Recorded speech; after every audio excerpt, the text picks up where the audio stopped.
Thank you to the President for making himself available just to touch base and to see where we are, both as members, as an organization, with this huge disruption that has happened in all of our lives. So this conversation with the leadership is basically about that, just to see where we are, how has the organization adapted and or responded, what have our engagements have been, both internally and externally with stakeholders, and also just to address any issues that membership may have. So we're touching base, we're getting onto the same page, and hopefully moving forward from here, from this day forward, with the unity of purpose.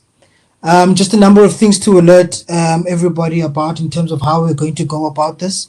Quite shortly, I'm going to welcome the President to come and give us an opening statement or opening remarks just to get us going, just to touch on some of the key issues he would like to have us address here today.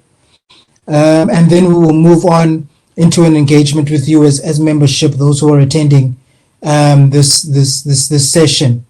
If a question does come up as the President is giving his opening remarks, please just drop it in the chat. The chat section you'll see on the right of your screen or below the screen, or below me on your screen if you're using your mobile phone. There is an option for chat there. Drop your question there. It will go to our moderators and our hosts, who will then reserve those chats for them to be displayed when we have our Q&A session, so that we can have an engagement around any questions or any clarities that you may like to have addressed. If we do get a question and we may need you to clarify that, we may call upon you then to come in and just provide us some context, or provide us some depth, or just to expand on what it is that you'd like us to address in the session. If you would like to rather say or speak your question out into the webinar, there is a speak icon also on that same bar where the chat is, where you can raise your hand virtually. Click on that. It will alert us that you have something to say once we get to the Q&A after the President has given his opening remarks, and you'll be given an opportunity then to address the session and have your question answered as well. So with that, without further ado, I would like to welcome the President of the Black Management Forum, Mr. Andile Nomlala, to open up the session for us with his opening remarks, and just to set the scene and the landscape and the agenda for the day.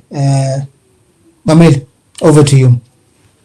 Yeah, thanks, Dube, and thanks to the membership that has joined us this afternoon. Thanks for the clarity of some of the procedure of the day, and I suggest that you will continue with that as well when I'm done, so that, because I can see that there's a number of people that are joining in as we have already started. Colleagues and members, thanks for spending your time on this important day, which is a Freedom Day, to at least come and engage us as the organization on some of the issues that we would want the guidance of our members on. But more importantly, I think we all agree and appreciate that the reality of the matter is that life will never be the same post the COVID-19 epidemic. So I think we need, as the organization, particularly myself, I'm coming to you as members to sort of use these platforms that now we are able to access, the webinars and the Zooms and the Microsoft Teams, to use these platforms to directly go to the members and gauge what is the position of the members in terms of the new life post the COVID-19. And I think I will clarify some of the key points that I want us to have an engagement on. But I think what is important is that for some time, and I've made this gathering not to be necessarily a statutory gathering of BMF like an AGM or a members general meeting. It's just a general conversation with the president, and many of our board members are actually part of this discussion. So it's a case of us coming to our own membership and listening to them at the coalface of who are at the coalface of some of these challenges that our country is grappling with, to give us a guide as the leadership on what should be the BMF approach in dealing with some of the issues. Obviously, we have, through the mandate, have led and made some pronouncements about some of the other issues. But I think it's proper now that we have these platforms to always just come to the general membership and hear from them what are the issues that they would want us to actually attend to as the leadership, especially with the engagements that we have with the government of the day, and especially with the engagements we have with our other sister organizations and our motherboard, which is the BBC. Colleagues, without further ado, let me dwell into some of these issues that I wanted us to get into. And as I've said, that the meeting doesn't necessarily have to be directed with these points. For those other people in the meeting who would feel that there are many other issues that we need to engage on, they can obviously raise, because this is just a conversation with members and getting them to see how they feel. But from where I see is that, first of all, we would deal with the sort of the internal BMF issues that we want to clarify to you, and obviously just give one or two updates in that regard. And then the gist of this discussion should sit mainly on the discussions that we have been having as a country on the issues of, now that you've seen the newspaper headlines yesterday, the issues of how the procurement of these PPE products and services are being done, both from Treasury and with the fund. But maybe that's just a minimal issue to discuss. But I think what we need and what I need as your president in the main, and the board, is critically, there is a mentioning, and it's now getting to be a buzzword, of the new economy. The new economy that must be born out of this crisis. And as BMF, obviously, we participate in these discussions, whether at the Business for South Africa platforms or whether it's at the Black Business Council platforms, and obviously in some conversation directly with the government officials.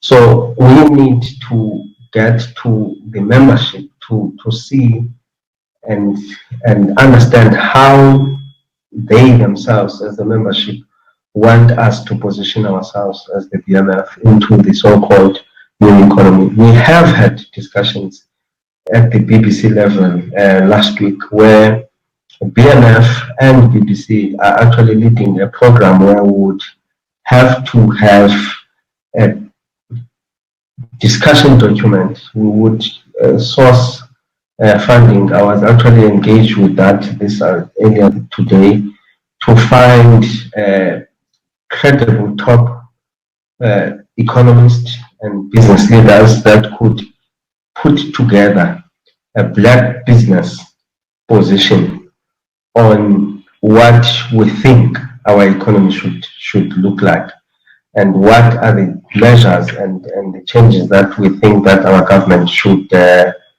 consider going forward when it comes to them leading a new path in our economy. I think it's an important discussion that us, as the members of BMF, must grapple with that. We might not want to miss the opportunity that comes with the possibility of a second CODESA, particularly the Economic CODESA. Things are happening, colleagues, I can tell you. Other formations are literally having well-researched, highly written documents that are sitting on the desk of the national president and his cabinet. And we have seen some of the decisions that have been taken that are informed by those decisions. But as usual, us as black business, we always have opinions to talk about things, but there's nothing on paper. We don't have anything tangible that we can present and say this is what we think should happen. So as a result, our opinions, whether they are in the media or wherever, just becomes a talk shop type of a situation. We haven't developed a paper, we haven't done any research, we haven't thought through any economic reforms that we need post this pandemic. That's why. So I think the members need to have an opinion quite deep on that. That's why we are here. Now, the second issue that I wanted to colleagues raised with you is the issue of the entire government procurement with regards to this. I think it also deals with maybe not just the procurement per se, but it's the entire government economic response. BMF had been out and bold at the beginning of this pandemic, particularly during the times when the first announcement of the lockdown was made. We had gone out and mentioned that we need an economic stimulus, and we had quantified it, and we put it at R1 trillion. Obviously, other people at the time thought that were crazy and all of that, but the reality 2-3 weeks later is culminating that actually BMF was on the ballpark on that discussion and the call for a R1 trillion stimulus package. And by the way, I think where I sit today, I can argue strongly that, in fact, R1 trillion is not going to be enough. I think we would have to, over the years, get to about 1.5 trillion to 2 trillion rands. Now, if you ask, because I mean, many people would ask organizations like the BMF, who are supposed to be a thought leadership organization with black intellectuals or black intelligentsia in its midst, where do you get or where do you come up with these figures? What informs them? And I can just give you a little bit of a background, colleagues. We understood, and by the way, let me state it up front that BMF does support unequivocally the support the position that the president has taken to close down our economy and the country to make sure that we save the day when it comes to the new infections and the platoon or flatten the flare, the curve. That obviously at the beginning of the corona, it was starting to show signs of it could grow exponentially and stuff. We support that. We have gone out in public to say that our people are expected to stay at home, and we encourage them. And amongst the key reasons for that, colleagues, was that we know that we don't have the necessary, the public health or even the health arsenal. If top countries around the world were faced with the challenge, or they are still faced with the challenge that they are faced, whilst they have top quality healthcare systems and infrastructure compared to us, imagine if the corona could infect many of our people, the calamity of that would be imaginable and uncomparable to any other place in the world by virtue of our socio-economic situation. Even though we acknowledge that the coronavirus doesn't see color, doesn't see race, doesn't see economic status, doesn't see anything, but we know that the dire effects of it would be much more felt in us having a huge chunk of our people being in poverty, being in inhabitable settlements, human settlement areas, and the exposure as a result that our entire society has been faced with since this pandemic is that we have now realized that our inequality has serious ramifications, our healthcare system has shortfalls, our governance and the leadership, particularly in the last 10 years or so, had left us destitute and highly exposed economically in having any resources in our coffers to deal with the challenges of the coronavirus.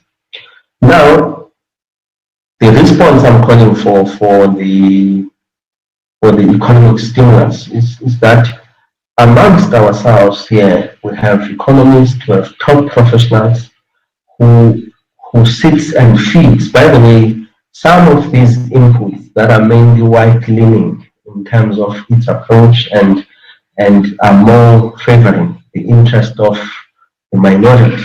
I mean, including, by the way, I mean, the people that have lobbied hard for our economy to be opened, it's white business because, I mean, they are the ones that run businesses in the country that are being affected.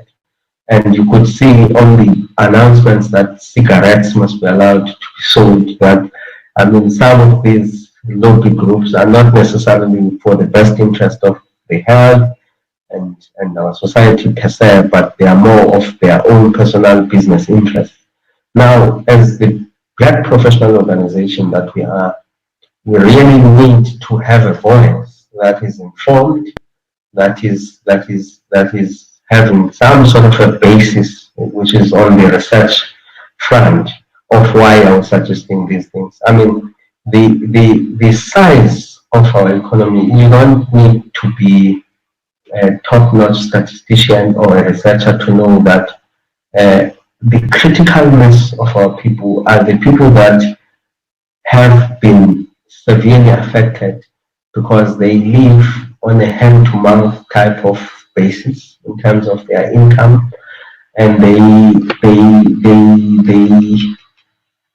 they generate income as they move along on a daily basis. I'm talking about taxi conductors, hair salons, Usiso Serengini, and all of those people. Even the guys that goes and stand next to builder's warehouse or something to get a piece job for the day, all those opportunities have gone out for them.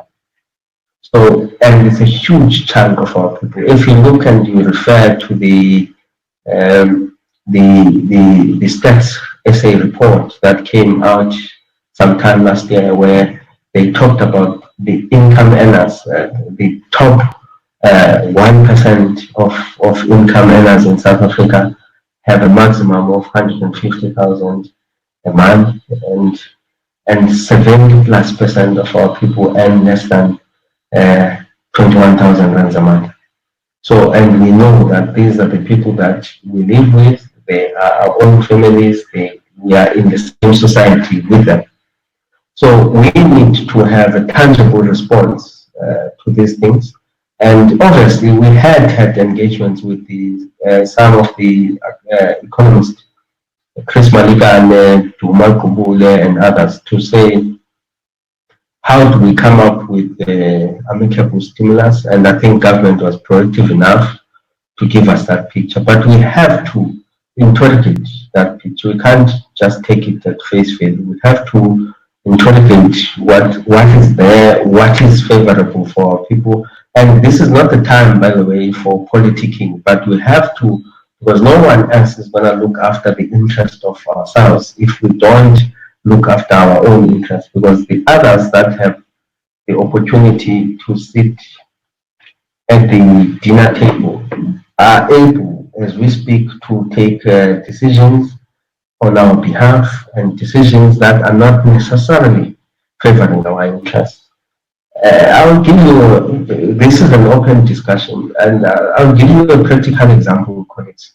We have the 200 billion rands that has been identified to back businesses. But that 200 billion rands is only going to be in the form of a government guarantee. What that means is that the banks who have the cash would have to loan these monies to the businesses, particularly the businesses, by the way, that they are doing business with already. And we know that if we were to request Standard Bank, we were to request ABSA, we were to request RMB, we were to request NetBank, and ask them to lay bare how much of the billions that in any case they loan out every year does that money end up in a black company's pocket. You know that when you're looking for credit in the bank, they don't ask you for a B certificate. And we know that millions of our SMMEs with their own credit worthiness issues are not party to any of the banking loans system.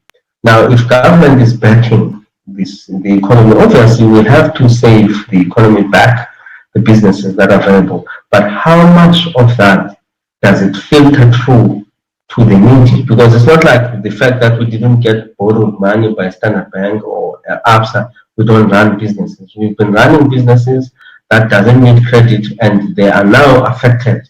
But ABSA and Standard Bank would not be trusting me, particularly with any frivolous requests that they normally do with the people that banks with them and with the people that they've been borrowing money to. It's not like me and the other smaller black company or even a medium-sized black company would have the same favorable issues. So we have to not take things as at face value. We have to treat every situation with the necessary scrutiny that would, at the end of the day, its intention is not to second guess our own government, but to help them to make the right decisions that would help the majority of our people in the main.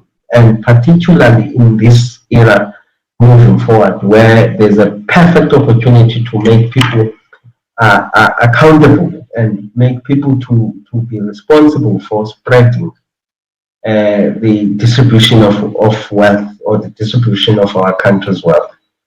So those are the discussions that we want.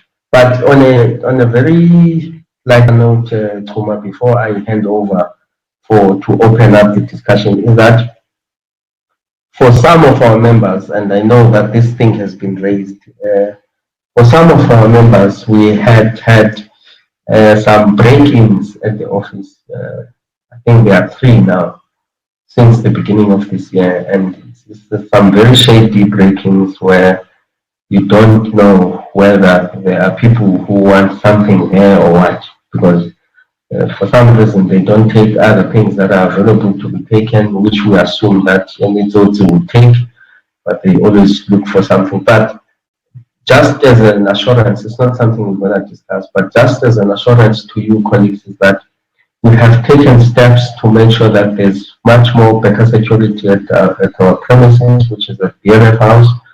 We have put in drills, we have put in cameras, we have put in some other special lights, and we have beefed up security and tried to close off some of the windows. Some of these break-ins, people had come in at second floor, breaking at the window on the top, jump on the first roof, and so the sophisticated criminals, they cut off our generator and wait for it, or they cut off our electricity, they wait for our generator to run out when it kicks in, and up until the diesel is off, and then they come in, and particularly with this quiet time. So it's people that have been relentless in trying to get whatever information that they want or whatever they want, which is I don't know and I don't care.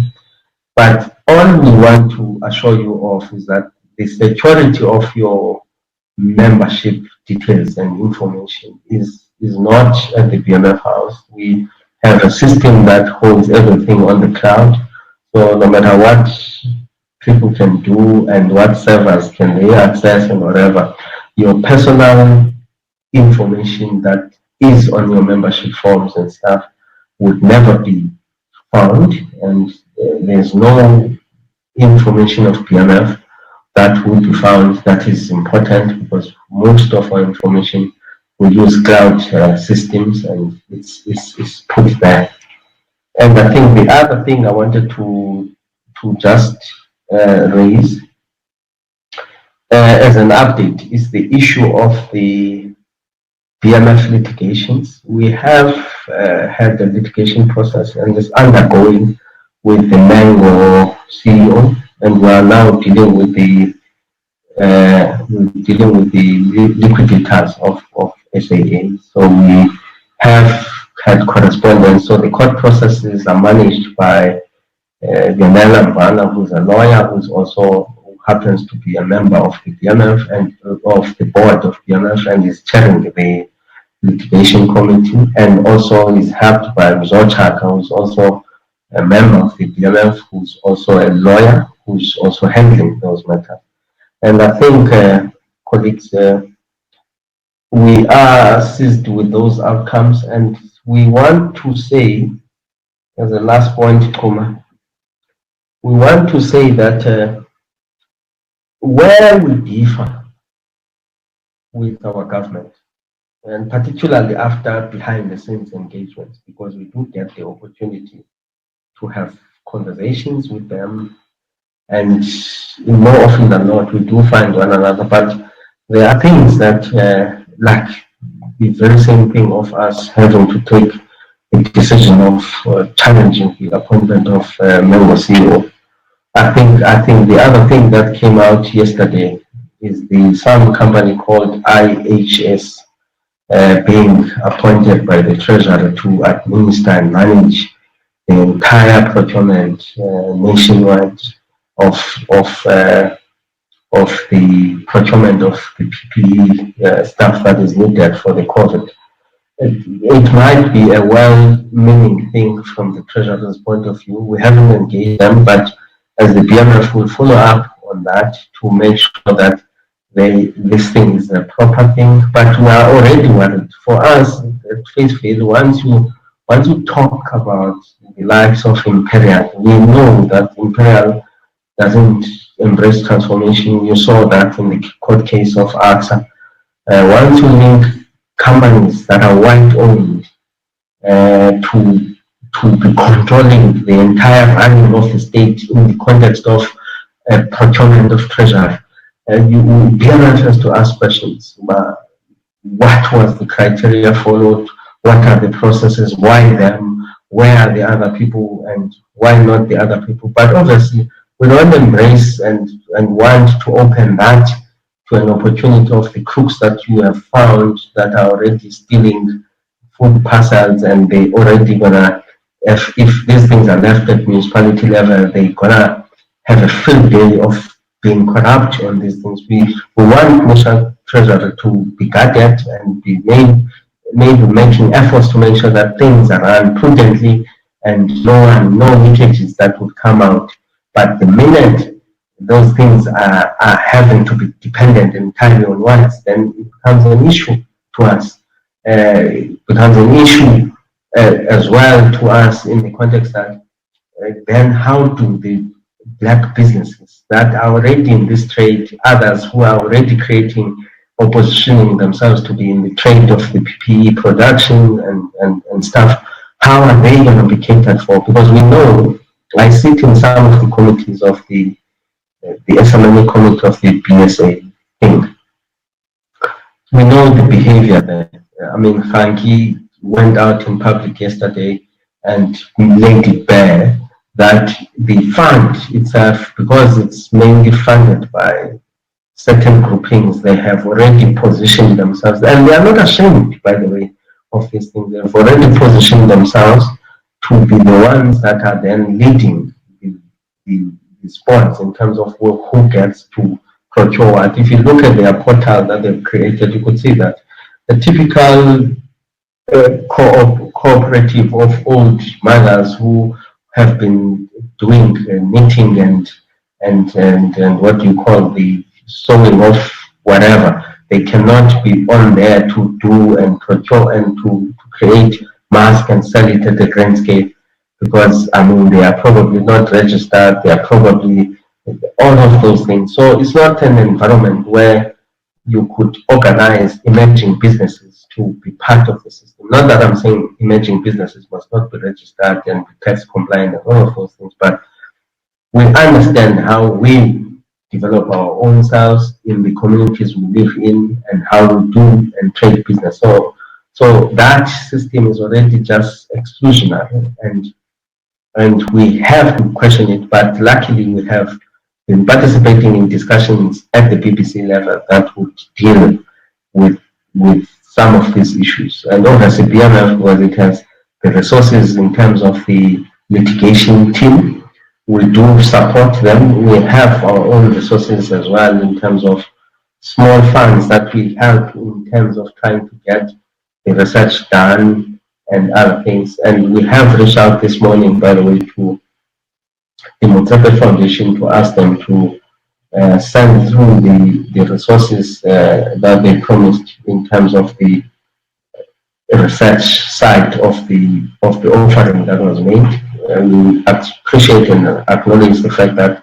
when it comes to the students, the 20 students, we have since taken them into the universities, but we haven't received the lion's share of the 20 million rands that was supposed to have been given to us for research. And the reason was that we had to put a proposal. We did put a proposal. We submitted it through, but we are hoping that now this proposal or the approach of us participating on the creation of the new economy, or as black business having a view of how that new economy must be created, would help in making sure that the Motsepe Foundation supports that research. We need to put up a team of formidable black professionals and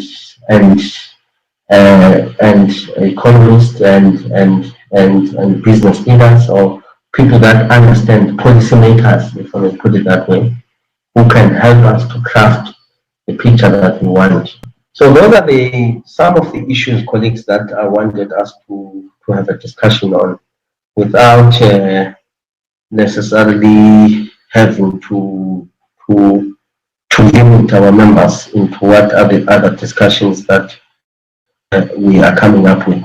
Another key point that is important is that we have to, by the way, not just look at the policy issues and the economic direction issues. We have to, as members, also craft and devise some strategies that would help us using our skills and knowledge as professionals that we are, to actually assist in making sure that we support some of these initiatives of COVID, particularly either at communication level, even if we run our own fund where we could support families and communities that we live in. I see some of our members here have already been involved and participating in their own initiatives, but it would be nice if the BMF could be seen to be an organization that is putting something together for itself to help its communities and its own links in terms of our own value chain and relationship, be it our students at student chapter level who are out of data, who are sitting at home, having to study online, and all of those things. So amongst other things, colleagues, let's come up with a holistic approach that BMF would use to make sure that we do help in terms of the recovery. By the way, we could even run a campaign that says post the COVID, these are my own examples, we would do local tourism, we would do 10 left when there's vaccine and everything else, to just boost our own BNBs and other tourism sites that have been affected economically. We can decide that we run the Buy Black campaign to develop and make sure that our own businesses are getting back fast into this challenge. We could reach out to our own skill set within the organization to help and see how we would have to restructure some of our own members' companies that have been affected, dedicate the skill, dedicate the time, dedicate the network and the connection you have for them to know, just sharing information or where a person could get help from. So those are the other basic things. But it's Tuma, let me pause it there. If there's anything I'm missing, colleagues, I think my colleagues in the board are here. I see some of them. So those that have the any other inputs to make or add, they can do so. Thank you for that. And I think what you have raised, President, is a number of issues, pressing issues, considering the circumstances that we find ourselves in. And perhaps just to touch on one or two that I've also seen come out from membership in the comment section here. The first thing being the one that you made about black business, in particular, black organizations making their inputs in shaping this new economy that we're speaking about, also in shaping the response that we should have to this crisis. So not just only talking about the new economy post-COVID, but what are we doing now to manage the crisis, and how are these resources being used to manage that crisis? A lot of the membership here, Winamonga Meli, talking about beefing up that research capacity, so that we're able to make substantial inputs, credible inputs around these issues, particularly as it relates to a post-COVID. Investing in that capacity. If we are truly a thought leadership organization, some of the comments here are really indicating that maybe we should begin investing a little bit more in that function of the organization. The advantage of the organizations that are having their views finding expression in the strategies that are coming out is that they are investing in that research capacity. They are buying the data that needs to be bought. They're doing the trips and doing the primary research. They've got the numbers behind them in making their proposals, and we not necessarily have that same capacity. And perhaps if we invest more in there, we might be able to see our voices find expression in the strategies that come out, and indeed shaping that new economy. What COVID-19 has done is given us a moment to rethink and redesign production and consumption. A commentator once said so, in saying that what happens post this now is not a matter of a system that we've inherited, but one that we choose to go ahead with, because we have the time now to kind of rewire the economy, or to kind of redesign the way in which we go about production and consumption. So that thought leadership will become critical in this period, informing the next period. And also, I think what we'd like to see, and I'm sneaking in my own view here that perhaps that you can touch on, Mongameli, is that we don't want just to replace one set of these with another, or one set of people who are just here to extract value with another who want to just to extract value. But how do we create, and there was a comment here, how do we create value chains in black business that create value across society, and not just me who gets now into the front of the line of the procurement, but goes to white companies and to source this thing so that I can make my cut and be happy in my little corner, without having had empowered other black businesses, or creating a value chain that empower black businesses as well. There's a question here as well, Mr. President. I don't see anyone raising up their hand to speak, so I'm just going to read their questions if they've typed them out in the comment section here, as to what is happening with the SMME fund that we were pushing for, as small businesses that have applied to some of these initiatives. And as you had noted in your talk, that a lot of our black businesses are not going to qualify for that, don't have a history of having worked with the commercial banks to be able to benefit from the 200 billion government guarantee that is meant to loosen up some money to be loaned out to businesses there.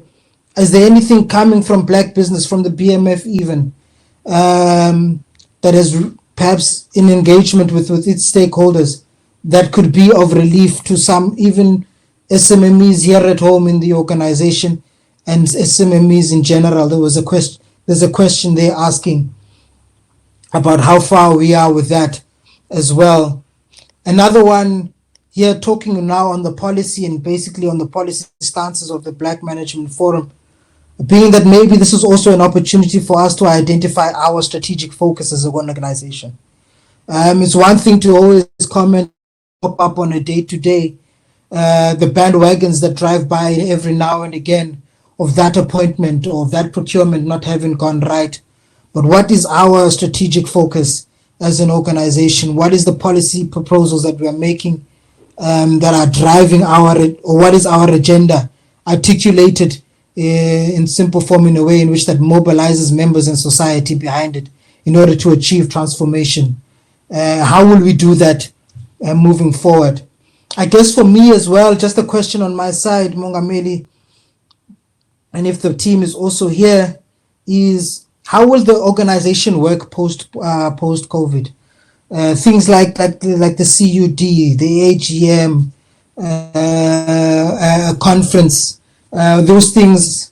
Look, CUD is not going to happen. This is going to last long before the time that CUD happens. Are we going to have engagements with our stakeholders? Will the office be engaging our stakeholders in the same way, apprising them of our progress, apprising them of the need of continuing that partnership, as well as how then are we going to engage membership again in a more formal platform than this conversation that is a lot more general and just a touch base, so to speak. I think I saw somebody who wanted to raise their hand. It's gone off again. But if you did want to raise your hand, please indicate. But I'm going to hand over back to the president now, just to give us a response to the questions that were typed here in the comments. In the meantime. Okay, okay, thanks, Dube. I think the proper approach, obviously, there's quite a number of these questions. I'm actually seeing them myself on the charts and some that you are raising. I'll try to attempt to respond to one or two of them, but I think what is strategic of the reason why we're having this meeting, colleagues, is that I'm not the guy that is here to respond to questions and anything. I'm here to shed some light on where we are as an organization, and I think you also, and I think Tuma, you must take one of like some hands in the next hour for people to put in inputs. We have put staff at the office to come and attend so that they can register some of the ideas that will come out of this meeting. This is a brainstorming session. This is an ideas sharing session where whatever that is being engaged or raised here, we can then take it and make something out of it and return it back to members as an action point, and we do stuff that members want us to do, not things that we think that you as members want us to do. Now, look, there's one critical point, Tuma, on what you've raised that I want to come to, that the reality of the matter about this new economy is that the entire black business is not at the center of this conversation. The President of the Republic makes an announcement which we welcome, and I think they are, him and the Minister of Finance, is the two people that I've had speaking strongly about having to use this opportunity to change our country's economic trajectory and to change the socio-economic structures that we had over the years and times. And one will ask, and I don't want to ask because I don't want to sound like negative, but why were they waiting for COVID to happen? I mean, we see now that there can be 11,000 tanks of water that can be put into our communities. Was it never a crisis that our communities and our people live in environments that don't have sanitation and water before? Does it have to be a COVID that makes people to react in that fashion? I don't know. But what is critical for us as black business is that the discussions like the BE and other policies would happen without us, and they would be designed in a fashion that would only be serving the other people that we know for years, not just the democratic years, but for 400 years, that they have never had an inherent intention to see black people succeed in their own country, by the way. So the operation was not only administered at the superficial level. We still feel that we still feel the ramifications, we still feel the consequences, we still suffer from an economic environment that is not conducive for black people. And unfortunately, white business formations have a well-resourced machinery. They are well organized and they have the ear of the leading people in the country. That we mustn't lie about. They are listened to, they are taken serious, and whatever then they devise for us is a by the way thing. Okay, yes, well, there's these blacks that are in the periphery. I mean, the reality of the matter, if you see even the approach of the Reserve Bank in terms of the stimulus packages, everything else is a leeway resources. They've given a latitude ground of 540 billion rands to the banking system to be able to continue having the latitude to extend credit to its clients. But we know that the banking system doesn't give credit to black people in numbers, besides unsecured lending. The only time that a black person must have credit to the bank is when you're taking a loan to buy a car and you're taking a loan to go to a funeral, which is not going to create you wealth any other day. So black business people don't get credit from the banks, besides purchase order finances and other things. But they would not be given because we don't have the assets. We don't have the collateral that these banks are asking for. We don't have the formal sources of sales agreements, off-take agreements. We don't supply Woolworths, we don't supply Shoprite. So they don't know whether when you're producing potatoes, they don't realize and acknowledge the ladies that buys your potatoes from the streets there every day. It can't be an acceptable clientele base from the banking system, all of those things. But all I'm saying is that, colleagues, the conversations are not waiting for us. They are taking place and decisions are being made. I used an example of cigarette. How do you justify having to bring back cigarettes and you are not bringing, if you are saying you are generating sin tax at the higher levels in cigarettes, then you might as well bring in back alcohol as well, because they both are charged sin taxes and they are much more, and alcohol industry is way bigger than the cigarette industry. And you can't then say that there's a donation coming from Johan Rupert. It's a capitalization of his business. There was no donation in that thing. He's capitalizing his business. He's putting R1 billion at his own business called Business Partners, and he's going to loan that R1 billion to his typical businesses that Business Partners funds. And it's very easy, these things, colleagues, that you could ask Business Partners to give you their loan book, like you would ask Standard Bank and ABSA and them, and ask them to then diagnose or dive deep into who in this loan book is black. Johan Rupert takes R1 billion. If I had R1 billion myself, I would have donated via that same system. He takes R1 billion. He uses, because he doesn't exclusively own Business Partners alone, he uses the resources of an established institution with credit systems that are reliable and established, and he uses that to generate more money. Because at the end of the day, those are not grants, those monies needs to be paid back, and that facility would then accumulate much more revenue outside of the normal financial reporting of Business Partners. As an example, take the Oppenheimer donation, it goes to the banks. The banks are not going to just dedicate their staff into dispersing this money at no cost, colleagues. You get what I'm saying?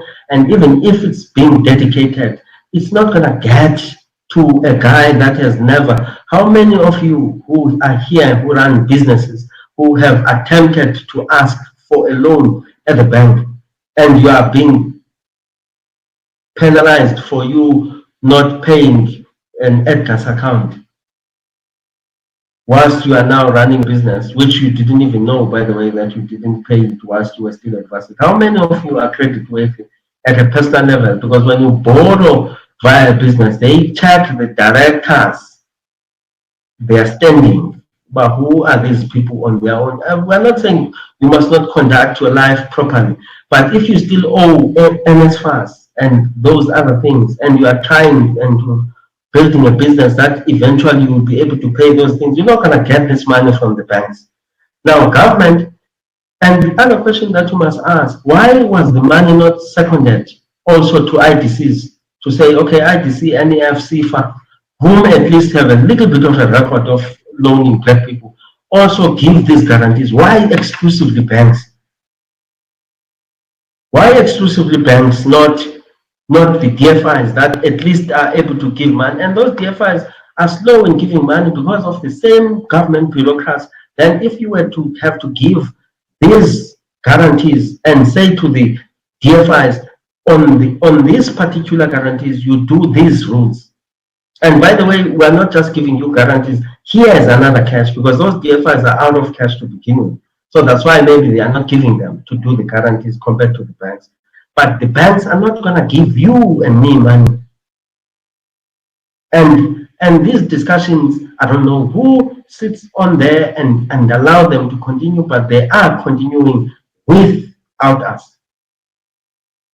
So all I'm saying is that we need to be a formidable force, that it doesn't become just a BMF statement. The people on the ground must raise these things. The members, the statement of BMF that comes from national must be echoed by the provincial leadership, by the branch leadership, by a member, by a student chapter, because it's a collective view of BMF membership. The voice of BMF membership must be in unison in trying to raise these issues.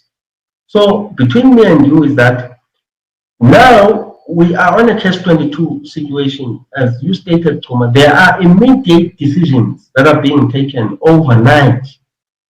Every time the president makes an announcement, there are people that have submitted papers and documents to influence that phase in of, or whatever, the COVID level 4, level 3, level 5, level 1, level whatever, has been in other people's discussions before. We have seen those submissions before, but we don't see our submissions because we don't have a document. We don't have an immediate measure, short to medium term, long term, post-COVID economic future. That term, new economy, we are at the mercy of the people that have always not wanted us to have access to the economy. They are the ones that are influencing and informing the decision-making processes to date. And as black business, we are nowhere to be found. And as black professionals, we are nowhere to be found. Now, if we talk about how I see it, my colleagues, whether with as BMF or whatever, as myself and the outlook or the contribution or the lack of the private sector in our economic transformation is the same side of the same coin as the corrupt government we had in the last 10 years. Without that corruption and with an interested private sector, we would have created a critical mass of black middle class by now. Our economy wouldn't be in the problem that is in now. And we are interested and we are pleased to see government that is taking an active action to manage our economy to date. But did it need them to wait for the COVID-19 for them to do something about it? Were the black people not living in the squalor and the crisis? Is just that all of us now, we realize that how hard it is to not have food, because all of a sudden, some of us are not earning an income. But there are people that have been on the COVID-19 environment for decades that are black. And no one saw it as a crisis. There are people that have been using one toilet and there are 400 of them in a township, in a squatter camp somewhere. And no one saw that as a crisis. It has to be a crisis now that is COVID. So these are the things that BMF needs to be paying to whoever person who's responsible. We must be a paying for the benefit of our entire society. And that's what I come here for. I don't come here to give you answers and solutions. I want you to express yourselves as individuals on the suggestions that then the team of the office that is here can collate and put it together, and we will use those complaints or issues or suggestions, progressive as they are most of the time, to go and advance them to the powers that be. That's what we are elected for. I think that's what we elected some of us for, to be your spokespersons, to go and say the things you want us to say on your behalf. So that's the point, colleague. So let's allow Kuma, if you are back, let's allow the members in this hour till 3 o'clock to air, till 4 o'clock to air their issues, to give advice to the BMF, to guide us, and to share things that they want us to pay attention to, and be responsible in advocating or even submitting them to the powers that be in our country, to make sure that their voices are heard. We are just their messengers. Yeah. So if you have been listening, then continue, my brother. Yeah. I think that I mean, because I did get cut off briefly, but I think based on some of the things that you've been saying, I am going to sort of filter through the questions. But I just wanted to say that I think there's another important thing that we must all bear in mind in the process of compiling write-ups to the policy space regarding this COVID-19 crisis that we have. I think that we also need to pay particular attention to the kind of messaging that is taking place in the public domain around questions of socio-economic transformation. I think that in South Africa, it is very easy to equate the quest for socio-economic justice with racism. And if I can draw us to a particular example, it is the tourism fund that has been getting a lot of kind of noise around it being a racist fund. And I think that in our writings and our submissions, we need to also start observing the kind of narratives that are shaping around what people project about what's happening in South Africa today. It is as important to us as sort of focusing on actually the resources themselves and the finding itself. So I'm just trying to see what questions we could. There's quite a lot of stuff coming in here. You can go ahead. Hi guys. We are in the Western Cape, right? So one thing I just wanted to first thank you is this opportunity for us to engage, but also to agree with Mr. President. If we are not in the rooms where these decisions are made, we will be left on the streets dealing with the consequences, especially women, youth, and SMMEs. So I think one of the things I would suggest for us to look into is incorporating our response and whatever proposals that we put forward, that we don't leave these groups or separate these groups from being a united voice. So we've got student chapters, we've got women in business, and we've got SMMEs from townships who left corporate because of challenges. So if we are to win in this one, is for all of us and all of these different chapters and desks that we have as the BMF to work collectively. We have a few suggestions that we'll send forward on email to Mr. Nomlala and see what we can put together as a collective. That's the comment that I wanted to make. Thank you. Thank you for that. We've captured that. Thank you. Mr. Mbele, you are up. No, and that's fine. That was Wendy, my wife. So she wanted to speak. Oh, okay. Thank you. All right. That's okay, you guys. Sorry, there's another good news here. That's why I'm asking. There's a good news card again, right? Yes. Yeah, please take the floor. Yeah, we can hear you. Please take the floor. All right. Good afternoon, everybody. I'm in Pretoria. Mine is more of a comment and is looking at both what is out there in government and also what is in the BMF. I believe that the Black Management Forum, we need to strengthen our ability to deliver on the promise of managerial leadership development. Because I'm taking a look that stretches back to 1990 or so.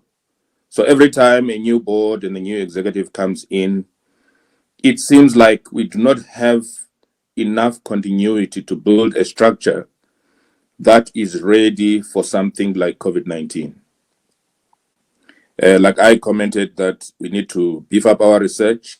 We need to make sure that we have a structure inside the Black Management Forum that is able to do what we are supposed to do as a Black managerial development organization that seeks to take the interests of our Black people.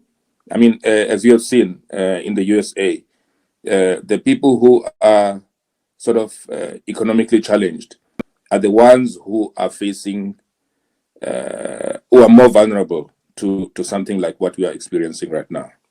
So we have got that kind of a challenge. But on the other hand, as the Black Management Forum, we are not equipped. We don't have enough money. We don't have enough structure and infrastructure to deliver on the promise. That's the one thing. The second thing that is challenging from a BMF point of view, we don't have the ability to develop and execute the strategy of the things that we have to deliver. We are not able to look at 2060, for example, for South Africa and say, okay, this economy needs to be like this and that and that and that. And if we then can be able to do that, we'll be able to have a seat. So one of the things that we need to do in the Presidential Advisory Council, there's supposed to be somebody there that represents the BMF, a full-time official that sits in Parliament on the behalf of the Black Management Forum to actually make sure that we can be able to contribute as such. So I will stop there, but I think that is what we need to do and focus on over the next few months so that we can be able to do what we need to do. Thank you. Thank you, sir. So that's a capacity building kind of narrative. We'll make sure that we capture that. Thank you. I've seen, you can mute your mic, please, for us and your camera. Classy, are you ready? I need Classy to get his mic and his camera on, guys.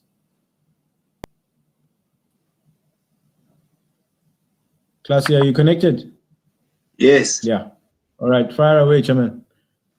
Yes, thanks, Paps, and thanks to the President for such a very well and fitted information that we almost wanted. By the way, I will start with the position of the young professionals at the national level. Number one, what we have engaged on is to go on a research which will take a charge for post-COVID-19. But we're focusing on a specific area. We're just finalizing our draft today as to the guidance in terms of where are we going to look at specifically when we're going to be dealing with the research.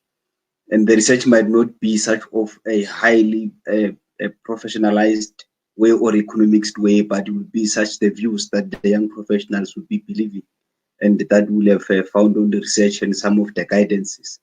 By the way, it will even be a table to the research team so that it can at certain value or related to the value that the research team might be coming up with. So that is the point number one that the President have engaged on the research for post-COVID-19. So young professionals are there on it. Number two, I want to tap on the matters for spaza shops that are looming by ShopRite and also by Pick n Pay. And mind me, these spaza shops will be coming to the areas and the societies of the Black peoples, not necessarily to the societies of the white peoples. So what we should do, in my view, is that this spaza shop should be Black owned by the people that are associated with that area. They mustn't be owned by either foreigners or either by white people if they are franchised, unless if we're bid by the franchising thing.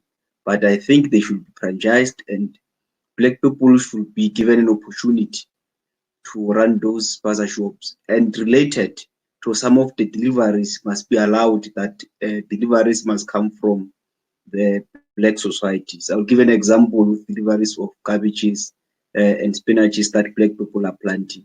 They should be allowed to enter into that market, because what we cry about necessarily is the market. And I believe if one or two people can have access to such market, that will add more value and assist number of performances that we've seen through the black establishment in the communities. We shouldn't just disallow the position that it is an economic position that is coming, because they have certain ventures and investment that they believe black people can do. Though it's going to cripple the existing special shops that we do have around our area. It may be well if it cripples Indian spaza shops, but it may be bad if it cripples black spaza shops. So meaning there should be such relationship that the people that are already doing the spaza shops should also be engaged into either do they want ownership into taking part of those spaza shops or not. If they have such part of a relationship and ownership, even if their own spaza shops are crippled, they'll still be having a certain way of making an income in the investment economy. That is number one. Two, that I'm very crucial about, it is related to the visual studies that the current economist is utilizing, normal universities that are utilizing, that are too encouraging to measure young people, students to study online and make some submissions online. The problem that we do have is that the larger population of such universities come from the areas whereby either there is no network connection or either they don't have all the resources related to such submissions and such study. So it disadvantages the people that do have that position to make their submissions.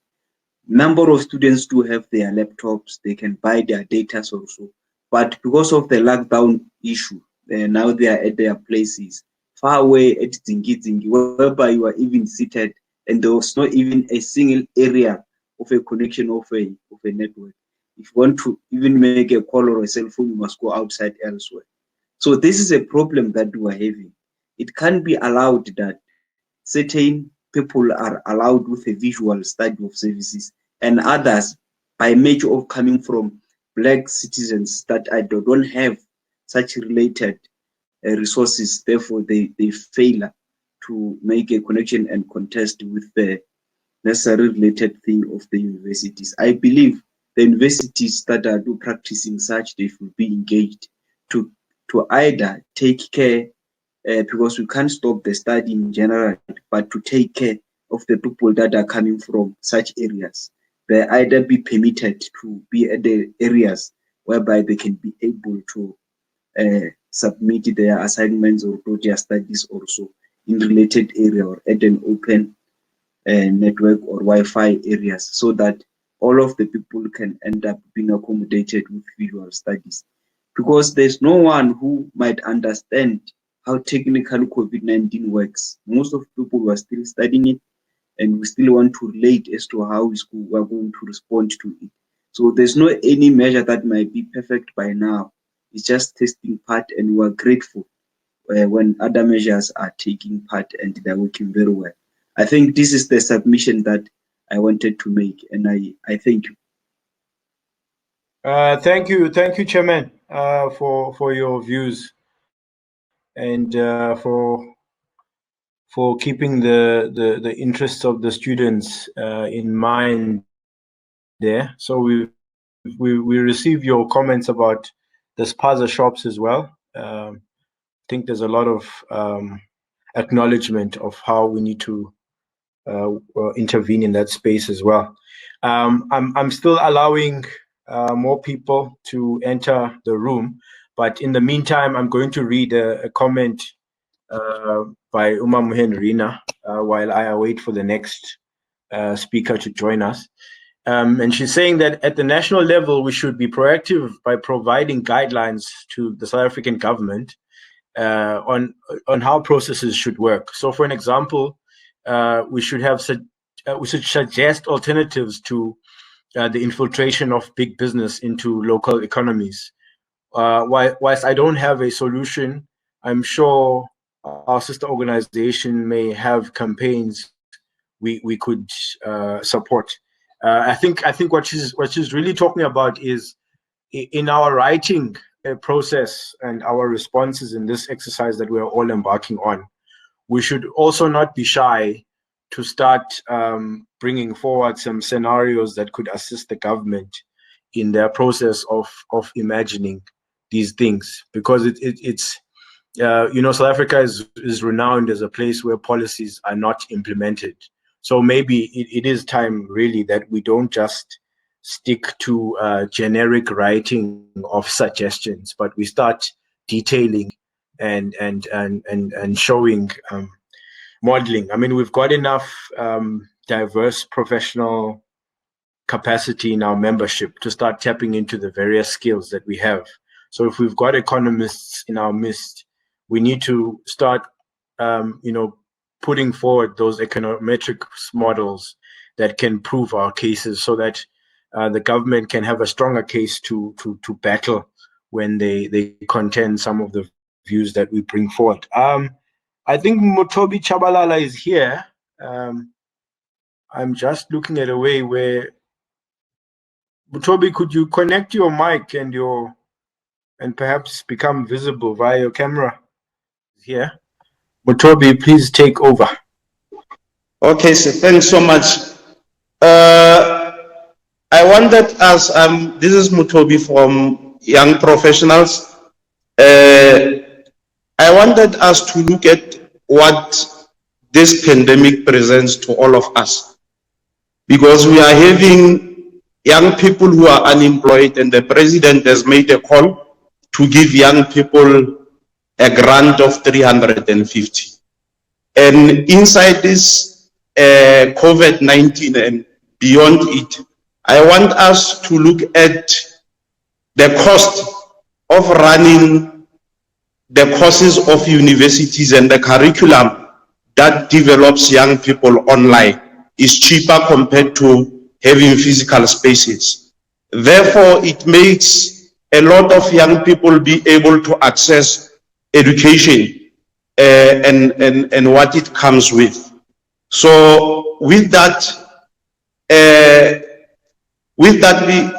being said, it means that more young people would be able to be capacitated. So all unemployed young people should be trained with a curriculum of preparing them for fourth industrial revolution, because they understand it better, and then the courses get rolled out for them for both graduates and unemployed, so that they are able to position South Africa into the space of fourth industrial revolution, and they understand, so that they take advantage of some of future jobs that are going to come as the change that is happening globally. Yeah, that's my submission. Mutobi has left the room, but I've noted that Uwakiseng has joined us. Uwakiseng, is your mic on? Can you hear me, Chair? Yes, I can hear you. I'm going to switch my mic off now. Okay, thanks.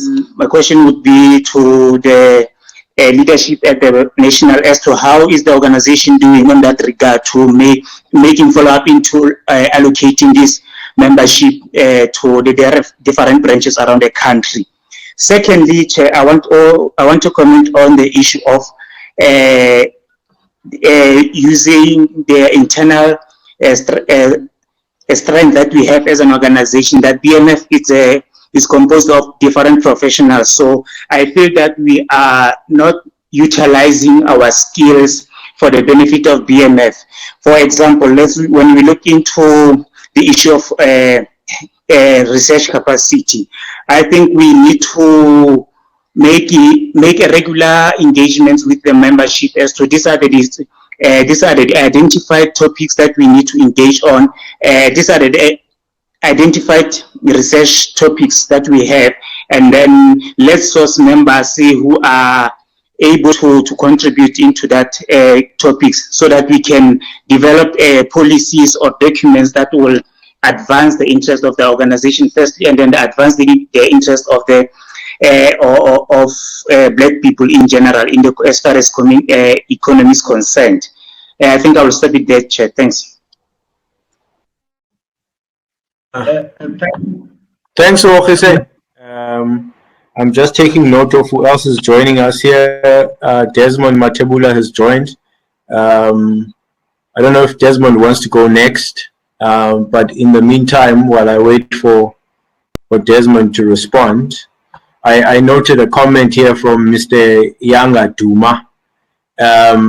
He says, guys, the BMF shouldn't be focusing its energies on spaza shops. NAFCOC can focus on that. We should focus on our niche market, which now we have integrated SMEs into. Could we not look at a situation where we attend to the non-compliant SMMEs and what could be done along with BLSA, which is in close proximity to BMF? I think this is a provocation to some of the points that have been raised, and I think it's a valid point, Mr. Tuma, is how do we then define in our value proposition and how we are all collaborating together as allies in this socio-economic justice quest? What exactly are the priority areas that an organization like BMF should be focusing on? And I think it's important that everyone, even in the comments and in the submissions that we make towards this end of the document that we're going to produce, bears that in mind, that we can't do everything and we can't be everything to everyone. And the space of voluntary associations for transformation is quite vast, and there are certain entities that focus on specific areas. So we must understand what our defined area could possibly be.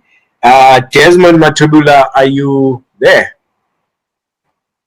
Okay, should I allow Esetu? Esetu, do you have some comments? You can switch on your mic. Yes. Okay, I don't want to cause a clash there. Who's speaking? Is that Esetu or is it Desmond? Desmond. Okay, let's allow Desmond then. Okay. Okay. Hello. We can hear you. We can hear you, Desmond. We can hear you. Proceed. Yes, there is Thank an you. area where I believe that we are not really paying much attention unto, especially when it comes to the I can call it the offshore resource model that is being implemented by large organizations or corporates within South Africa. And they hide behind what they call is a lack of skill within the country in the IT sector. And I don't believe that that is the case. I think this is another area where we can try to penetrate and assist in order to create an employment within the country. Because we have seen that in most organizations, they bring the people who are not really highly skilled and they come into the organizations and they get to be upskilled by the people who are within the organization, and most of them you find that they are the local South Africans who are training those people. Is that all, sir? Yes, that's all. Okay, thank you. It's been captured. The session is being recorded in any case. Yeah, okay. SA2, I will switch off my mic.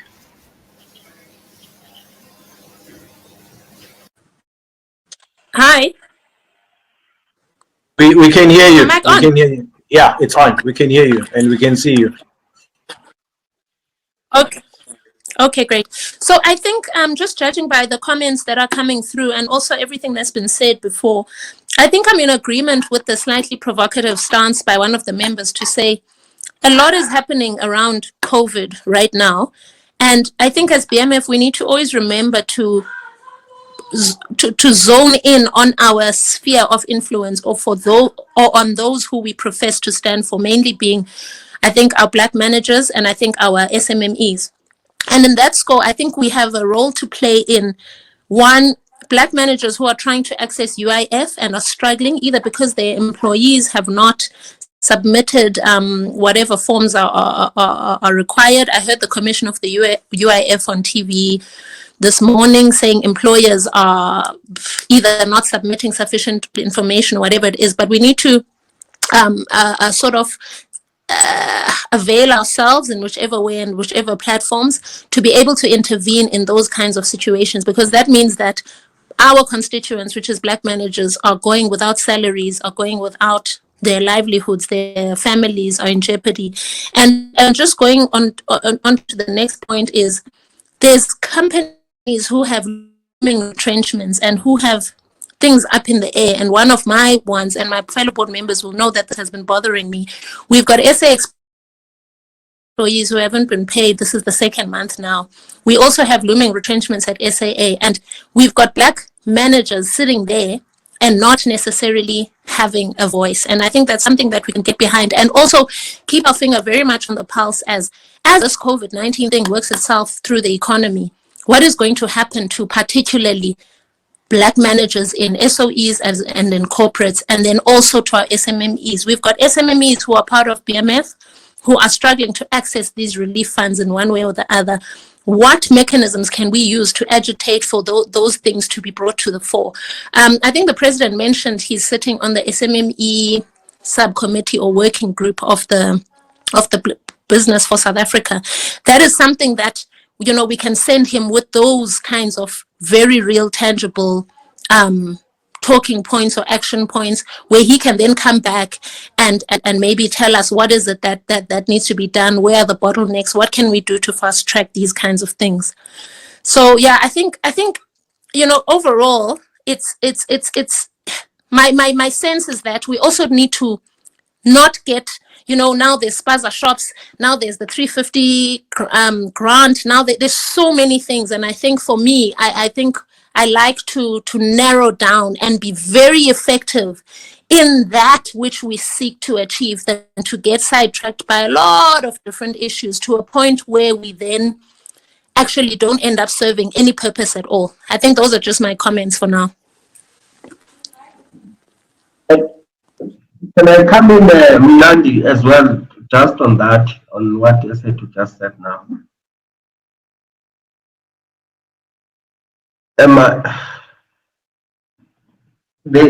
Particularly, look, colleagues, it's the same mistake we're making at the BPC level, that we're busy boggling ourselves down with the specifics of who didn't get or who doesn't have access to a contract and a tender and whatever these things are. But what I thought this meeting could inform the BMF on is the issues of the economic strategy, and that we need to use as an overall or an overarching point, so that if we shift and influence the structural composition of our economy post the COVID and start influencing some of the aspects that are fast changing goalposts now, it would be much more better that overall Black people can benefit. And I agree with Duma, Esetu, and other people. We are not enough cock, quite honestly. And we're not going to get into all the little bottled down issues. Our issues, and Esetu is correct when he says that we have SAA pilots that are in limbo. Some of them are Black. We need to deal with that. Land Bank is not meeting its credit obligations. What's going to happen with them? SAA is being extinguished, and what is the BMF view on it? And if we support government killing SAA or liquidating SAA, what would happen to the majority of the Black professionals that are there, and the socio-economic impact that would have? Those are the issues that I thought this discussion would lead us to, particularly zooming into what is it that you as members want the BMF to do. I welcome the input that was made by Good News, who put Good News earlier. Those are the type of aspects that we need to grasp from our members. But how do we position the BMF to be a critical voice for them and influence these things that ultimately would have our own constituents, which is not everyone, unfortunately. BMF is not a federal society, so it doesn't take everyone on board. It takes a certain strata of our society. So all of those things, this is what we want. But the discussions, I'm welcoming them, but can we try to bring them into a position where we will pick up notes that will eventually become what is our plan of action. And then we will come back with the proper forums from the provincial structures to the branches to inform other discussions. But we just want to grasp which are the key issues that our members want us to discuss in the main. Thank you, Mnandi. Other questions or comments are coming in the question mode here. In the meantime, while the other speakers, Mr. Chayete, you can switch on your mic and your camera once you are ready. Is my mic on? It's yours. It's on, Chairman. Fire away. Wonderful. Thank you, Pops. Good afternoon, colleagues. I just saw a couple of comments here that I thought I could just answer really quickly. One from Malcolm, I think it was. I just can't find it here, but as I recall, he spoke of a fund, and he spoke of BMFI, and you know, something suggesting that there should be a conversation there. I just wanted to confirm that there is indeed a conversation along those lines that is going on, although there is nothing that is worth reporting on because everything is just happening so quickly. I thought it is just important to note that part.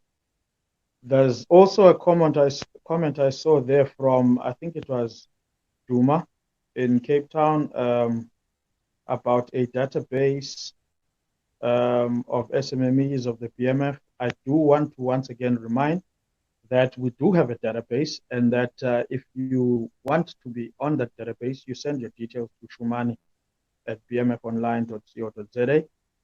And also, I must advise members again of the recent intervention on the partnership with the company Fin, wherein at the moment the focus is on purchase orders and financing those sort of contracts that people have with purchase orders.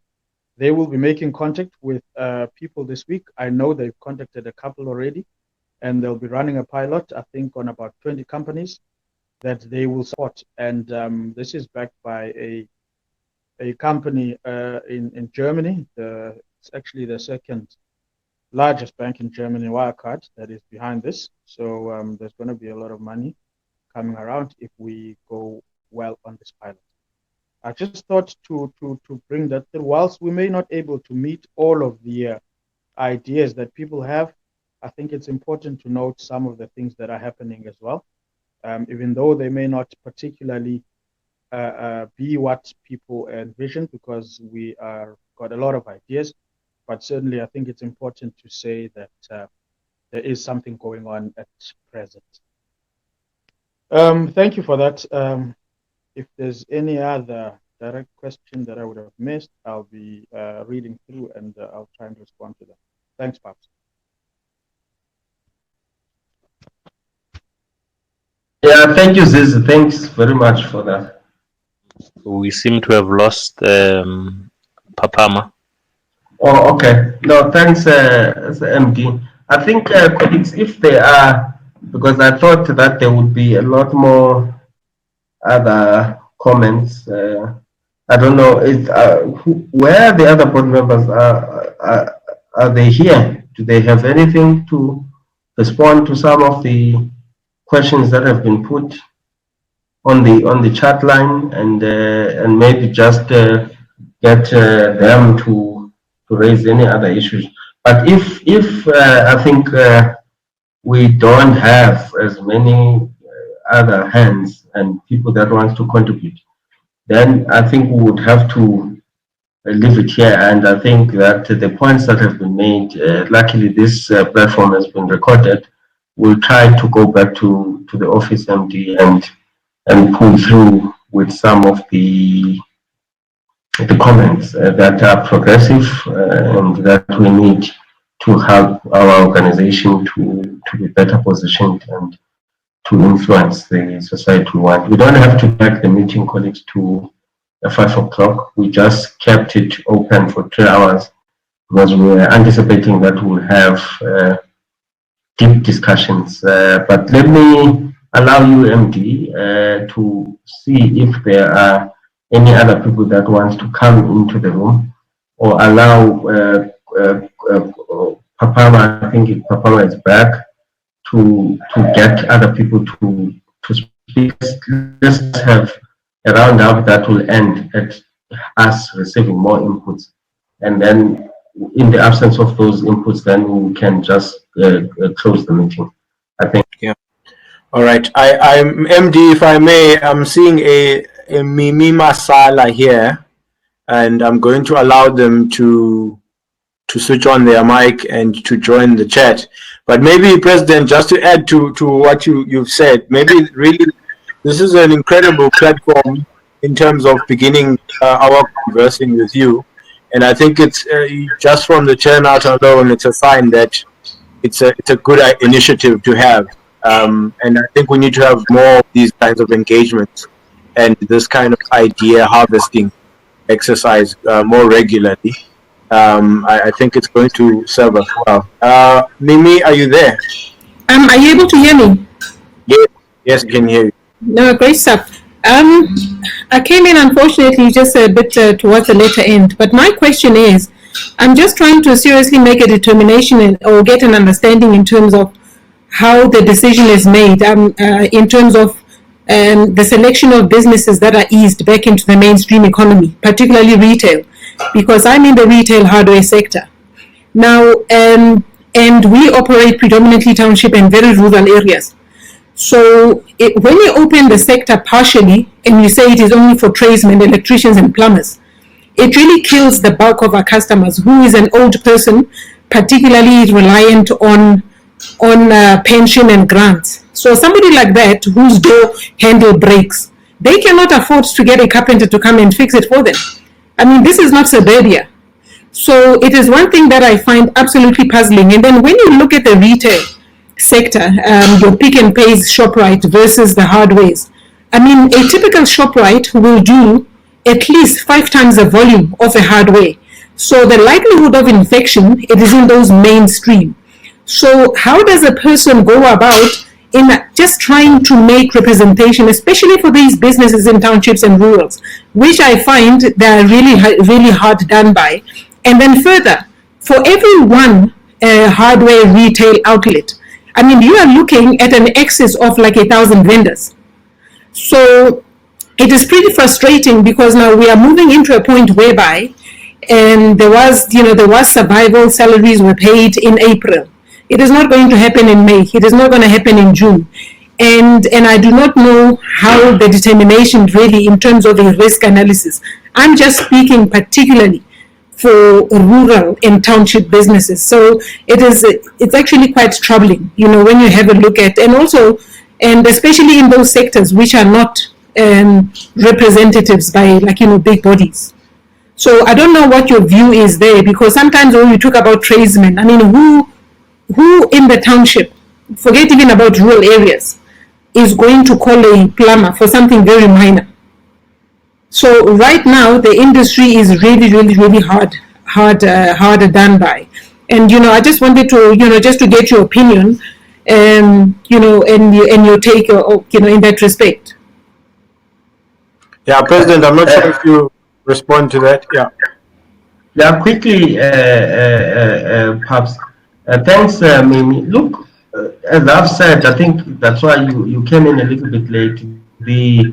The jostling and trading on these sectors and the influence. I mean, you're making an example of the other formal known businesses. I mean, the issue of us having to have cigarettes being sold, while cigarettes have some literally direct impact in people's lungs and respiratory whatever effects.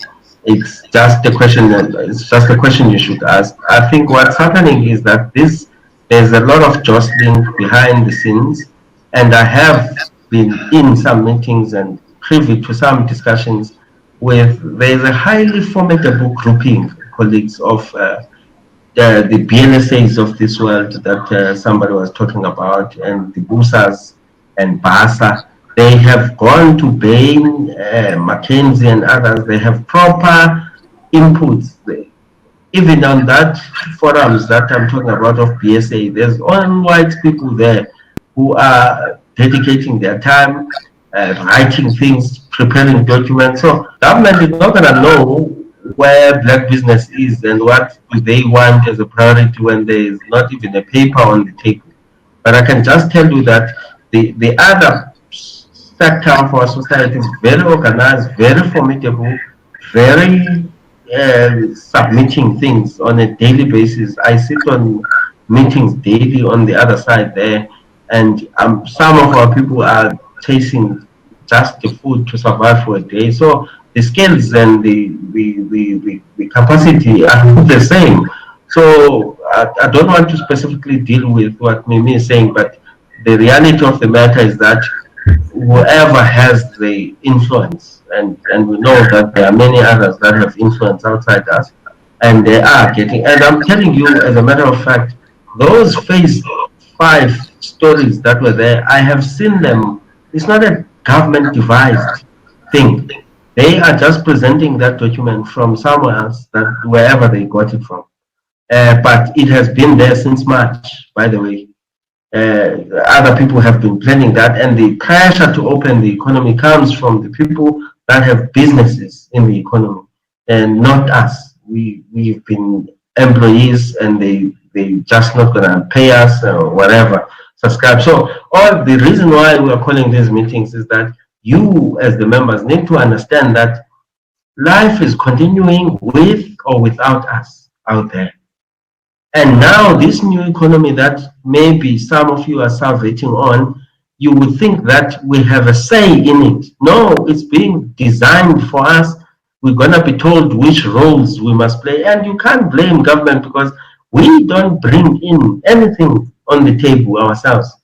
We sit in the BBC meeting the other day. We had a therapy session. People are complaining about opportunities that they're not going to meet. But when the discussion says, can we as the affiliates put money to organize researchers to put a document, a policy document in paper, so that then we deal with that directly with the president? It's not like the president doesn't listen or doesn't invite the BBC president into meetings. He sits with the BBC president, the BUSA president, and the deputy president of BUSA. I don't know where the deputy president of BBC gets to be, but the reality of the matter is that we are being engaged, but we don't have anything to put on paper, and we don't have tangibles that we are really fighting for. This thing of, I was giving you as an example of the 200 billion government guarantee. At face value, you would think it's a positive thing, but the reality is that we're not going to get that money, because if it's a guarantee, it means the banks must disperse that 200 billion from the 540 billion that they have been given a leeway from by the South African Reserve Bank.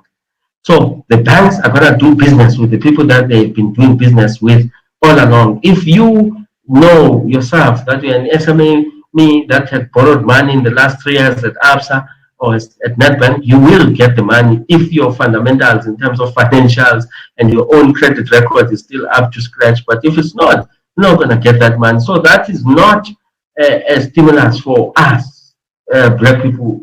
I'm talking decent black SMMEs, guys that have nice construction tenders, guys that have nice procurement deals with government, that don't get financing from the banks. I'm not talking about hawkers, as NAFCOC will deal with that at a later stage on their own.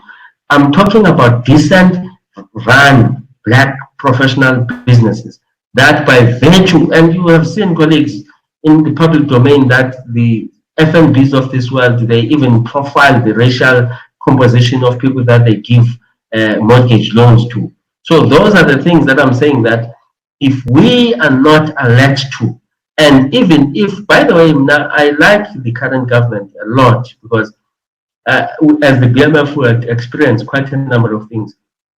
You first try to engage them. If you are ignored, it's okay. You try to engage the ministers directly.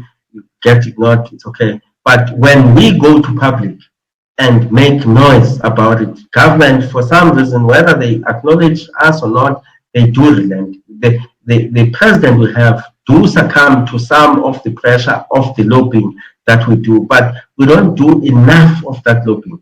And we don't, by the way, support them whenever, in some instances, because I've just asked now the BMF litigation team, I saw an article that AfriForum and Solidarity are directly going to court on the issue of the funds that are dispersed by the Department of Tourism.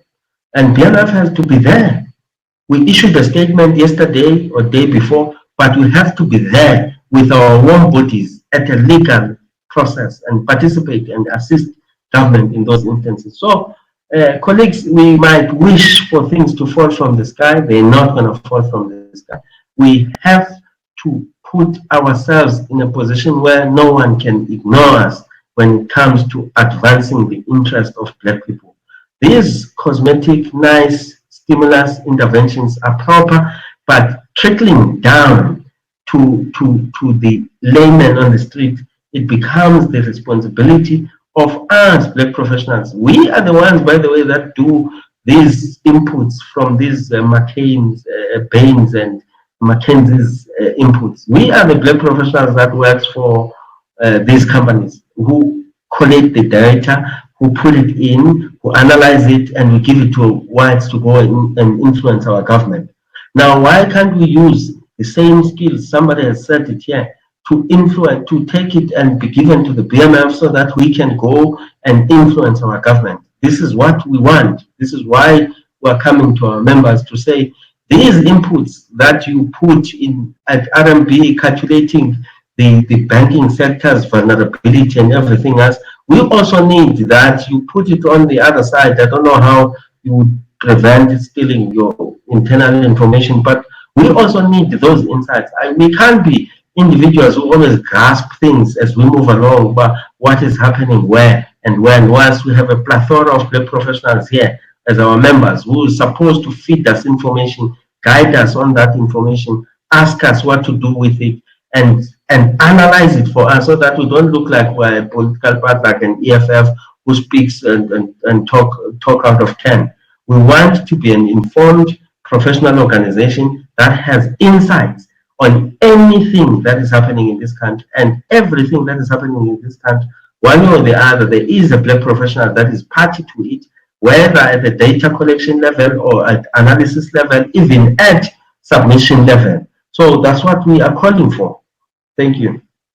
Okay, thanks, President. If I may, I would really like to appeal to someone like Umimi, who spoke here earlier, to continue bringing those views forward. You know, for instance, if you look at the hardware business and the construction industry that she was talking about, there's a lot of information flowing in the public domain right now. There's all sorts of documents that are flowing back and forth.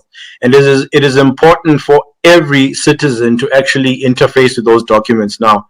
And I think to shock people some more, the one thing that people must start thinking about is that democracy is continuing outside while we remain indoors, having to comply with a lockdown.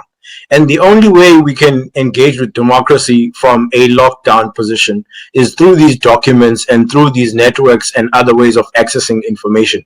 It is an information type of interaction. So if we are not going to have a say as someone like Umimi Masala on what the DA is proposing, for instance, around slowing or stopping the school build program that has a direct impact on her hardware business, then that voice is not going to be heard. And it must be always known that a forum like the BMF will represent a lot of professionals, but at some point there will be blind spots. If the room is full of lawyers, the lawyers will fall into the trap of thinking about things that affect them in the legal fraternity over and above what happens in the hardware business or any other type of business. So it's important that you bring your voice forward to this kind of thing and make sure that the meaning that you brought to it is fully understood by the president and the BMF, so that we don't fall short of not taking forward what you are trying to put forward here. Mr. Duma, I think it's over to you, Mhlekazi. How to do this thing. Oh, my God. Perhaps we can hear you and we can see you. Hear me. Yeah. Oh, perhaps one, I think I just wanted to first thanks to the president for the initiative. Sometimes it's not that people are short of ideas, but sometimes when you enter a meeting and you are asked, well, give us ideas, it's kind of like on the spot. But just thinking on top of my head, some of the deadlines that the industry has. If you think of people within the training space, training and development space, something that could be of benefit to the students and the emerging professionals.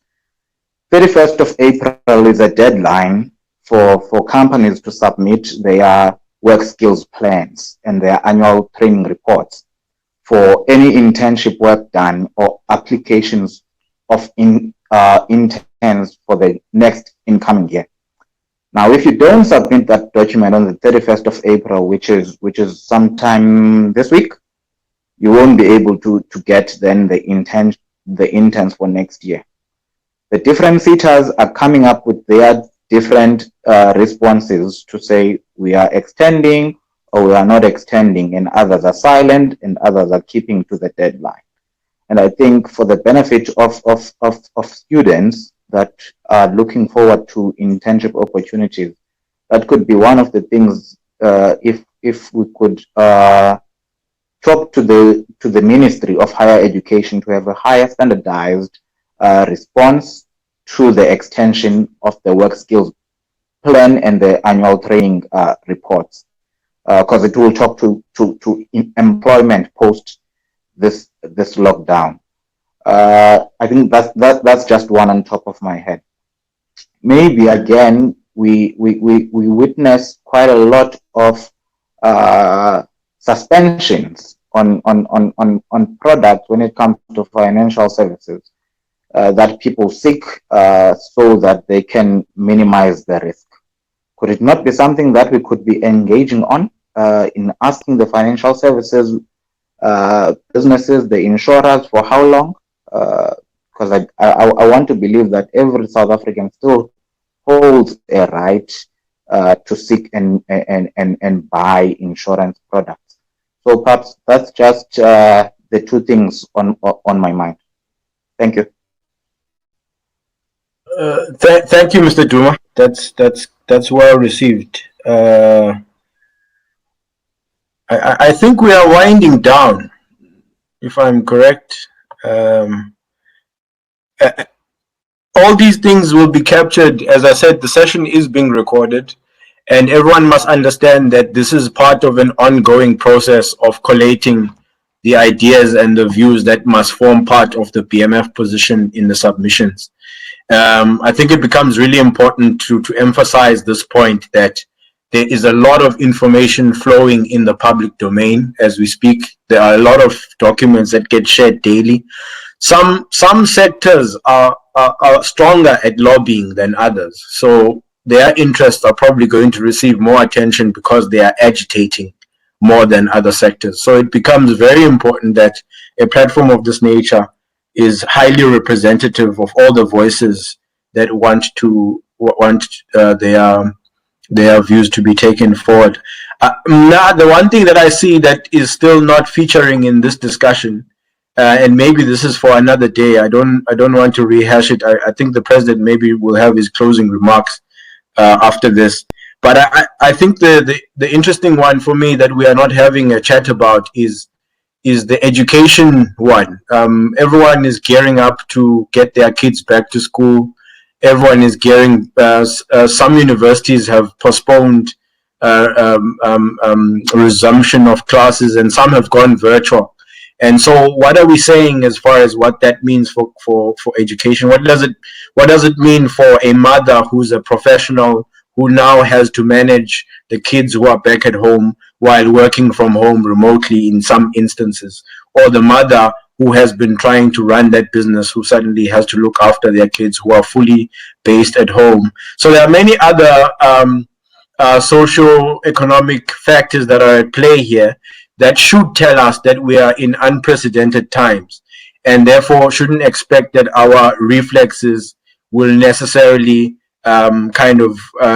understand the gravity of where we are. So I think that one of the things about the lockdown period is it's supposed to be a period of reflection for us to really try and appreciate the seriousness of where we find ourselves today, and some of the changes that need to happen even in our institutions, so that they get repurposed in a very short space of time to for a world post-COVID that we are all still trying to make sense of. I leave that question around education as a provocation in the process of writing the document going forward. But perhaps maybe I will ask the president to have his closing remarks, and then we will seal the session. Thanks, Bob. Esatu's hand up. Is your hand up, Esatu? No, I think she was just visible, but she has a mic there, so she can always speak. Okay. No, thanks, Pops. Let's wrap it up. Let me close it. Look, colleagues, thanks, man, for your time, and I'm glad that perhaps you've overemphasized that. I think now that we have these technologies, these are the platforms that we should take advantage of to directly be having conversations that are meaningful with our members deeply. This is the typical environment where we stop complaining as Black people, because it's not like there's somebody that is telling us not to write things, there's somebody telling us not to lobby for things. We know that we are economically marginalized, but that doesn't mean that our mouths and our minds, our brains, our voices are also constrained. We have all the necessary opportunity to put every aspect of what we want to see out there to the leadership of the country.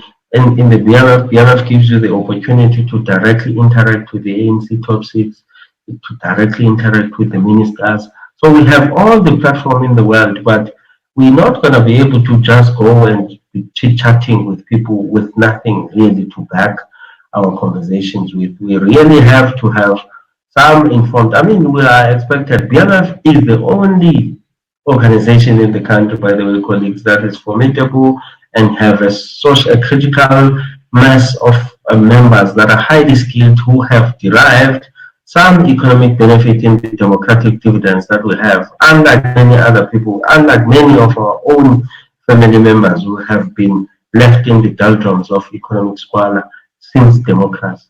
BMF membership is one of the selected groupings, followed by, or maybe following, the political elite that has amassed wealth for themselves, and the whites that they have, through the extinction of sanctions and opening up of our economy, have created, their wealth has quadrupled. Black professionals come in there as executives, as the middle class. We occupy that space, and of us. So we owe the responsibility of being in a better advantage. We are all now sitting on a Zoom chat, everybody is on a Wi-Fi network, some data, some form or the other. Many of our people have no houses that have fiber networks, have no capacity to buy data for 2 hours and remain connected and everything. And so it is our responsibility, colleagues. There is no society that has ever been led outside of the middle class. We are the middle class of this country. We have to make our voice heard, but we can't position ourselves with the same voices like we're political parties, where we just, I take a mic or I sit on in front of an interview and I say whatever I feel like saying, and I feel like I'm radical, I'm there. We need inputs that are tangible, informed, researched, substantial, logical, that somebody can take pride in saying that, hey, we do get some insights that are meaningful, and that seems to show that there has been critical thinking applied in them.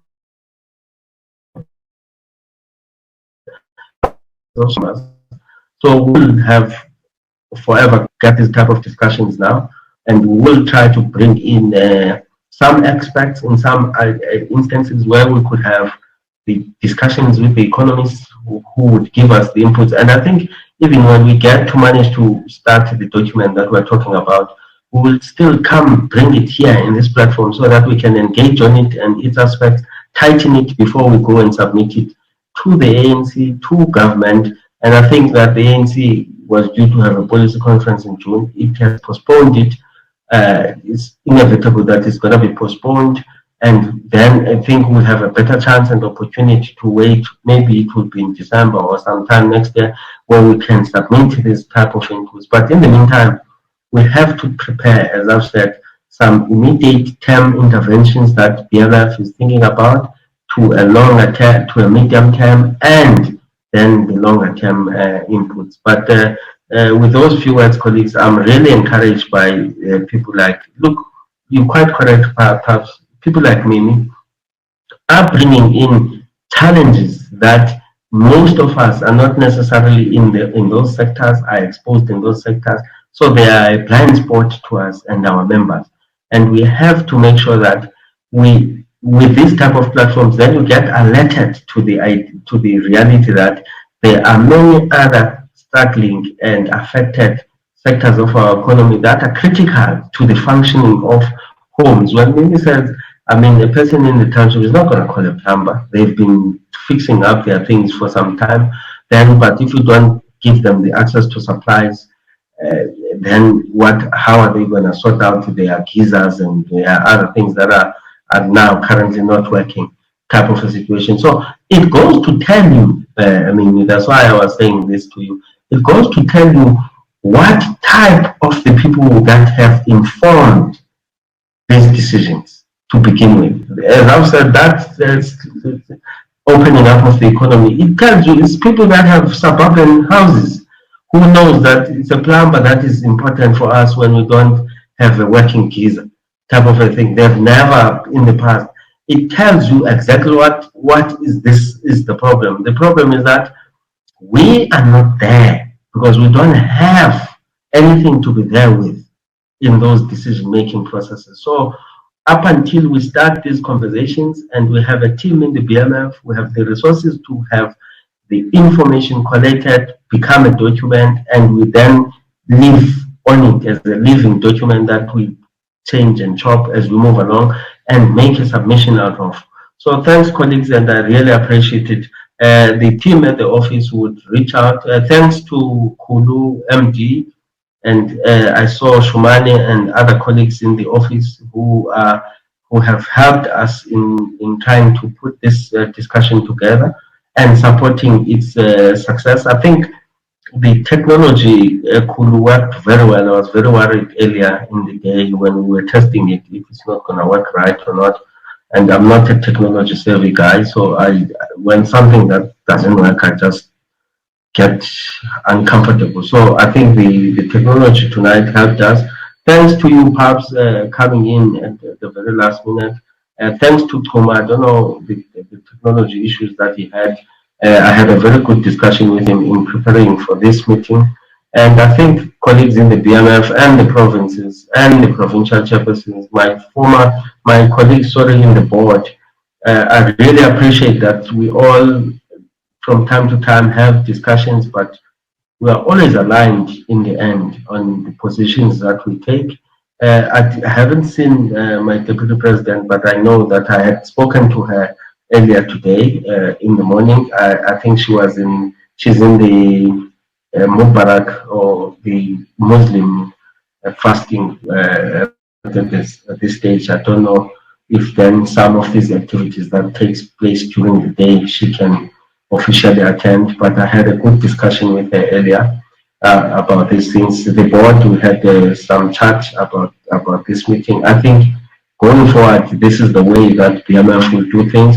Colleagues, I just want to share that it's highly unlikely that we will have a CUT this year, because I mean June is now next week or something, in the next couple of weeks, and the public gatherings are banned, and I don't think we'll be on level 1 anytime soon, and I don't think there's anyone, including myself, I'll never be in any public platform before the vaccine is out. So I honestly don't foresee us having the CUT. So we hope that at least the October conference, and I don't know, there are AGMs that are supposed to take place this year. And obviously we will try to organize, even if at some point the board will have a discussion and come back to you guys on those decisions on whether or not we can have virtual AGMs and things like that, because I think these things are really a reality now. We just have to make amendments to our MOI so that they can cater for these things. Even this meeting, we would have called it the members general meeting of BMF, but I couldn't do that because the MOI doesn't allow for such things at the moment. But I think our way of doing business as BMF going forward is never going to be the same. And there is an event here, colleagues, the CEO session, I saw it, that MD put it out here from our groups. I think we need to, the CEO session is on the 29th at 5 with the CEO of Masmat. I think it's going to be circulated in our networks, WhatsApp group and social media. Do follow up on that. Let's also go there and see some insights on this type of issues. And I think we would have to take up, MD and colleagues in the office, some of the issues that people like me may have raised, that we need perhaps to go find answers for them as urgently as possible in some instances. Otherwise, fellow colleagues and fellow members, I wish you a safe and last few hours of the Freedom Day. Do enjoy it and do reflect on the history of where we come from. Some of us, I had a discussion with some friend of mine who was shocked that we don't get paid in the BMF as non-executives. She thought that, and I told her that ultimately, some of us get to be dedicated on these things purely because we know that there are people who could have chosen a different life with their lives back in the day, and we wouldn't have the privilege of being professionals today. We wouldn't have the privilege of going to universities. We wouldn't have privilege of running businesses today. So those sacrifices and those people that have enabled us to be in this situation, it's high time that I saw a message in one of our WhatsApp group asking, are we worthy as this generation of their sacrifices? Can we say that we are proud to be the forebears and in fact to be the beneficiaries of their sweat, tears and blood? Some lives were shed, some tears were shed, and we managed to get a democracy that we wanted. And I think it's not President Cyril Ramaphosa's responsibility alone to make sure that that democracy is filtering through to every black South African in South Africa. So with those few words, I say have a good evening and keep well. And please, colleagues, despite the economic challenges we have, the issue of observing social distancing and lockdown is not for the benefit of any government. It can't be a protest. It can't be an issue of not wanting to accept the rules. Because once the death is on your door, government doesn't have the capacity nor the resources to put you on a ventilator, to put you on a hospital bed, and all of those things. So the only safe option is for you to keep your distance and to stay home as much as you want. The economic challenges that we face, we will always deal with them in this fashion. The discussions are taking place without us and in some instances with us. The democracy, as Pops is saying, is that it's continuing out there whether we're on lockdown or not. So can we all exercise the right thing and advise our families and our members, our mothers, parents, and sisters to stay clear of attending funerals and of attending church services, because that's where in the Eastern Cape in particular, a lot of this spread of infections are coming from. With those few words, thanks colleagues, and I really appreciate your attendance. There has been a couple of people that we were not expecting. Then it means that more often than not, we will come and have this type of discussions. Next time, I'll bring with me my deputy president so that we make sure that many of the other issues, particularly I know what she's passionate about, women issues, are also ventilated in the BMF proposal so that we make sure that we don't leave any of our people behind. Women, youth, people with disabilities must also be in the forefront of the economic solutions that we are bringing to the fore. Thank you, colleagues. Thanks, Pops. I really appreciate it.